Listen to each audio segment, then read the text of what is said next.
আমরা সকলেই জানি ২০০৯ সালে পিলখানায় একটি ঘটনা ঘটিয়েছিল।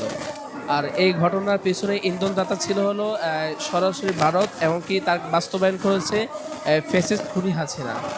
কিন্তু ২৪শে আন্দোলনের পরবর্তী সময়ে আমরা ভেবেছিলাম এই বাংলাদেশে যতগুলা ন্যায় বিচার, এমনকি এই গুজব যে মামলাগুলো আছে, মানুষের মিথ্যা যে মামলাগুলো আছে, এগুলা নিরসন হবে। কিন্তু আজ দেখতে পেলাম এই ১০টি মাস হয়ে গেল স্বৈরাচার খুনি হাসিনা এই, তার যে নীল নকশা ছক আঁকানো যে হত্যাকাণ্ড ঘটনা ঘটিয়েছিল, বিডারদেরকে তারা ১৬টি বছর ধরে জেলে বন্দি করে রেখেছে। কিন্তু আমরা তদন্ত করে বিভিন্ন ভাষায় জানতে পারলাম, দেখতে পেরেছি, এবং কি আমাদের এখানে অ্যাডভোকেট আব্দুল আজিজ ভাই আছেন, তার বাবাকেও যে নির্মমভাবে তারা অত্যাচার করেছে, এই হত্যাকাণ্ডের ঘটনাগুলো আমরা সবাই জানি। কিন্তু আজও পর্যন্ত তাদের মুক্তির ব্যবস্থা করতে পারি না আমরা। এই জন্য আমরা খুবই লজ্জিত। একটি ২০২৪ আন্দোলনের পরবর্তী সময়ে এখনও তারা ইয়েতে আছে, কারাবন্দিতে আছে।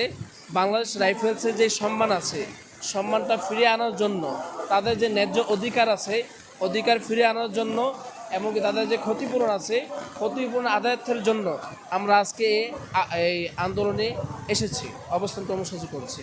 এমনকি জি, আমাদের ৩ দফা। আমাদের প্রথম দফা হলো, যারা জেলে আছেন তাদেরকে মুক্তির ব্যবস্থা করতে হবে।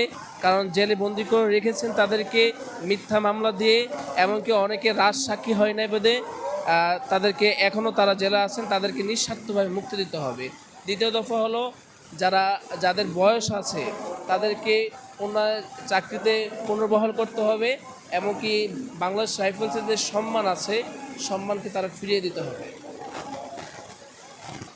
সরকারের কাছ থেকে এখন কোনো আশ্বাস পাই নাই, কিন্তু আমাদের কাছে আশ্চর্যজনক বিষয় হলো এটাই যে ২৪শে আন্দোলন হয়েছিল একটি স্বাধীন এমনকি শান্তশিষ্ট বাংলাদেশ দেখার জন্য, এমনকি একটি বিচার ব্যবস্থা, সুস্থ বিচার ব্যবস্থা দেখার জন্য। কিন্তু আমরা কিছুই দেখতে পাচ্ছি না।